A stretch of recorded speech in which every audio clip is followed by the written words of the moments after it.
Ceux qui ne sont pas humiliés devant Dieu en reconnaissant leurs péchés n'ont pas encore rempli la première condition de la réconciliation. S'ils n'auront pas éprouvé cette tristesse dont on ne se répand jamais, s'ils ne vont pas confesser nos péchés d'un cœur contrit et rempli d'horreur à la pensée de nos iniquités, nous n'en avons jamais véritablement cherché le pardon.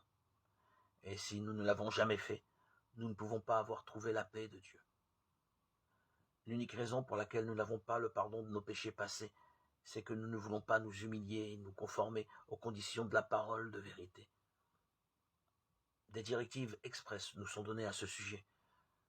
La confession des péchés, qu'elle soit publique ou particulière, doit être franche et cordiale.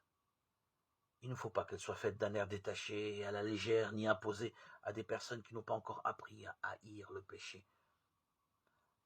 La confession qui jaillit spontanément du tréfonds de l'âme rencontre la compassion infinie de Dieu. Le psalmiste s'exprime en ces termes. L'Éternel est près de ceux qui ont le cœur brisé. Il sauve ceux qui ont l'esprit dans l'abattement. Psaume 34, 19.